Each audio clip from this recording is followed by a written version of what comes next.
தேவனுடைய திருநாமம் மகிமைப்படுவதாக. மீண்டுமாக இந்த அருளுரை துளிகளின் வாயிலாக உங்களை சந்திப்பதிலே நான் மகிழ்ச்சி அடைகிறேன். இன்றைக்கு நாம் சிந்திக்க இருக்கின்ற காரியமானது, நான் ஏற்கனவே கடந்த காணொளியில் சொன்னது போல, மாற்கு எழுதின நற்செய்தி நூல் 16வது அதிகாரம் அதன் 17-18 ஆகிய வசனங்களை குறித்து தான். விசுவாசிக்கிறவர்களால் நடக்கும் அடையாளங்களாவன: என் நாமத்தினாலே பிசாசுகளை துரத்துவார்கள், நவமான பாஷைகளை பேசுவார்கள், சர்ப்பங்களை எடுப்பார்கள், சாவுக்கு எதுவான யாதொன்றை குடித்தாலும் அது அவர்களை சேதப்படுத்தாது, வியாதியஸ்தர் மேல் கைகளை வைப்பார்கள், அப்பொழுது அவர்கள் சொஸ்தமாவார்கள் என்றார். இது ஒரு கருகலான பகுதியாக காணப்படுகிறது. ஏனெனில் அநேகர் நம்மை நோக்கி இயேசுவையும் இயேசு கிறிஸ்துவினுடைய இந்த வேதாகமத்தை விசுவாசிக்கிற நம்மை நோக்கி கேட்கிற கேள்வி என்னவெனில், வசனம்தான் இப்படி சொல்லியிருக்கிறது, ஆகையால் உங்களால் இந்த காரியங்களை செய்ய முடியுமா என்று கேட்கிறார்கள். கண்டிப்பாக அதற்கான பதில் நாம் செய்ய முடியாது என்பதுதான். அப்படியானால் அவர்கள் மறுபடியும் நம்மை நோக்கி கேட்கிற கேள்வியானது, அப்படியானால் உங்கள் இயேசு கிறிஸ்துவானவர் சொன்னது பொய்யா? இந்த வேதத்தில் பதிவு செய்யப்பட்டிருக்கிற இந்த காரியங்கள் பொய்யா என்று கேட்கிறார்கள்.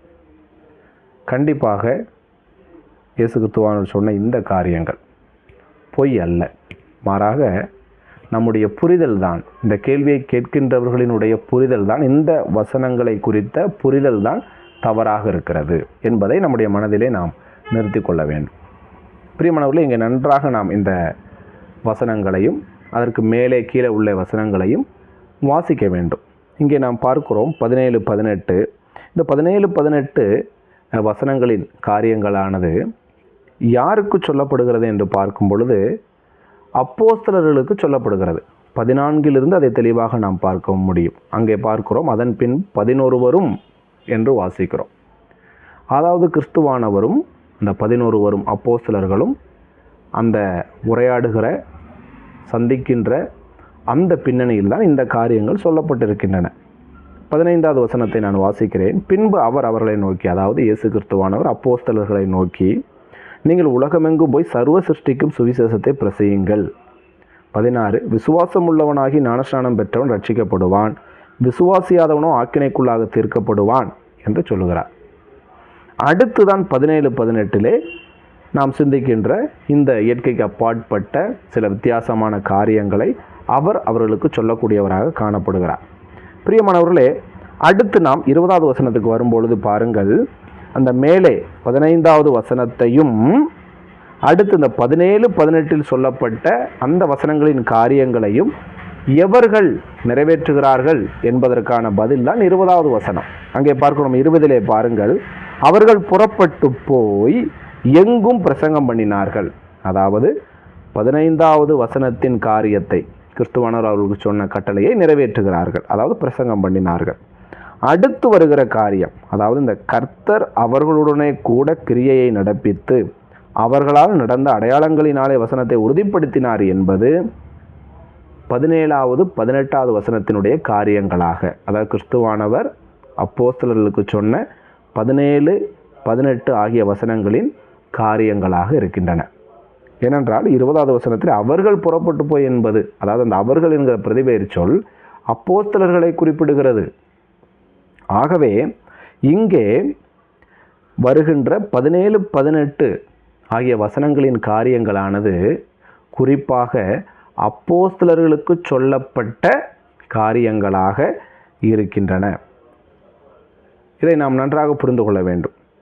இந்த 15வது வசனத்தினுடைய பிரதிபலனாக ஒருவன் விசுவாசிக்கிறான் என்று சொன்னால் அவன் ஞானஸ்நானம் பெற்று ரட்சிக்கப்படுகிறான், விசுவாசியாதவனோ ஆக்கினைக்குள்ளாக தீர்க்கப்படுகிறான். அவ்வளவுதான். 16 முற்று பெறுகிறது. அது ஒரு செயல்பாடு. பிரசங்கத்தை செய்கிறார்கள், அதை கேட்டு ரட்சிக்கப்படுகிறார்கள், அது ஒரு செயல்பாடு. 17-18 என்பது இரண்டாவது செயல்பாடு. அதைத்தான் 20வது வசனத்தில் தெளிவாக பார்க்கிறோம். அவர்களுக்கு கொடுக்கப்பட்ட அந்த 2 வேலையையும் அவர்கள் சரியாக நிறைவேற்றுகிறவர்களாக இருந்தார்கள். சுவிசேஷத்தை பிரசங்கித்தார்கள், அநேகர் ரட்சிக்கப்பட்டாங்க. அதே சமயத்தில் வசனத்தை உறுதிப்படுத்துவதற்காக, தாங்கள் இயேசு கிறிஸ்துவினால் தெரிந்து கொள்ளப்பட்ட அப்போஸ்தலர்கள் என்பதை அவர்கள் திருஷ்டாந்தப்படுத்துவதற்காக 17-18 காரியங்களையும் அவர்கள் செய்தார்கள். ஆகவே இந்த வசனங்கள் 17-18 அடிப்படையான சராசரியான எல்லா கிறிஸ்தவ விசுவாசிகளுக்கும் கொடுக்கப்பட்ட வசனங்கள் அல்ல. இது குறிப்பாக அப்போஸ்தலர்களுக்கு கொடுக்கப்பட்ட வசனங்கள், காரியங்கள். அது மட்டுமல்ல, இன்னொன்றை நாம் தெளிவாக புரிந்து கொள்ள வேண்டும். இங்கே விசுவாசிக்கிறவர்களால் நடக்கும் அடையாளங்கள் ஆவன என்று சொல்லும்போது இங்கே வருகிற விசுவாசம் நாம் நினைக்கிறது போல பொதுவாக நாம் இயேசு கிறிஸ்துவையும் தேவன் மேலும் வைத்திருக்கின்ற அந்த பற்றுறுதி கிடையாது. அந்த விசுவாசம் கிடையாது. அதாவது எல்லா கிறிஸ்தவர்களுக்கும் இருக்கின்ற அடிப்படையான கிறிஸ்துவை பாவ மன்னிப்புக்காக விசுவாசிப்பதும் தேவனை விசுவாசிப்பதுமான அந்த பற்றுறுதி, அந்த விசுவாசம் கிடையாது. மாறாக இந்த இடத்தில் வருகின்ற விசுவாசம் என்பது வரமாக இருக்கிறது. அதை நாம் எங்கே பார்க்கிறோம்? 1 கொரிந்தியர் 12வது அதிகாரத்தின் 9வது வசனத்திலே தெளிவாக வாசிக்கிறோம். இங்கே ஆவிக்குரிய வரங்கள் பேசப்பட்டிருக்கின்றன. அந்த பட்டியலிலே 9வது வசனத்திலே பாருங்கள், வேறொருவனுக்கு அந்த ஆவியினாலேயே விசுவாசமும். இந்த ஃபெய்த் தான் அங்கே சொல்லப்பட்ட ஃபெய்த், விசுவாசம். இது வரம். பிரியமானவர்களே, நன்றாக நாம் ஒன்றை புரிந்து கொள்ள வேண்டும். வேதாகமத்தில் புதிய ஏற்பாட்டிலே ரோமர் 12ஆம் அதிகாரம், 1 கொரிந்தியர் 12ஆம் அதிகாரம், எபேசியர் 4ஆம் அதிகாரம், 1 பேதுரு 4ஆம் அதிகாரம், இந்த 4 இடங்களிலும் திருச்சபைக்கான வரங்கள் பேசப்பட்டிருக்கின்றன. இந்த வரங்களை 2ஆக நாம் பிரிக்க முடியும். தற்காலிக வரங்கள், நிரந்தரமான வரங்கள்.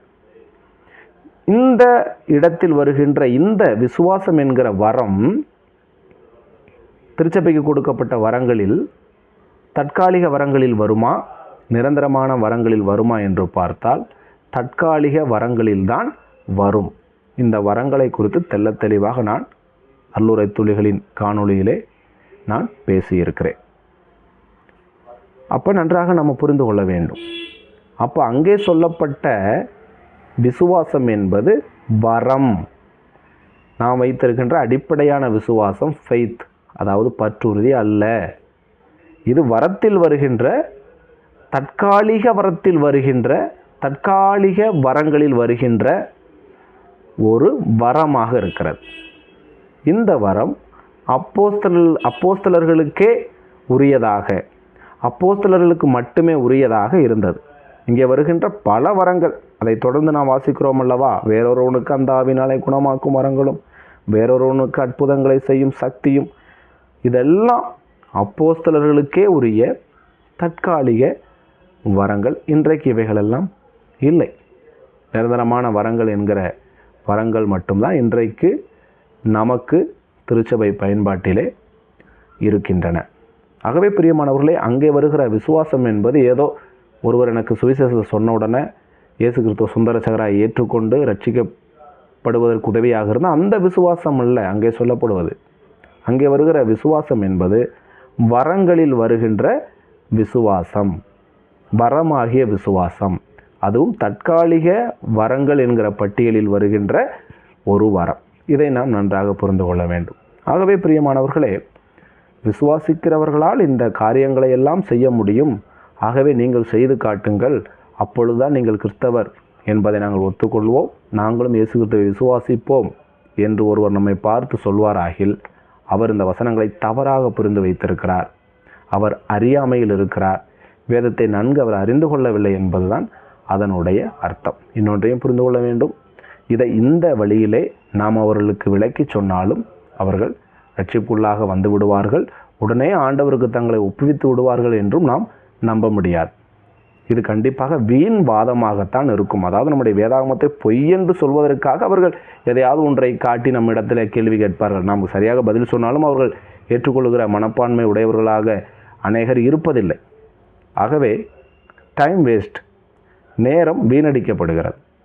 ஆனால் நம்முடைய விசுவாசத்தை காத்துக்கொள்ள, என்னுடைய வேதம் உண்மை என்பதை நான் அறிந்து கொள்ள, புரிந்து கொள்ள இந்த புரிதல் நமக்கு அவசியமாக இருக்கிறது.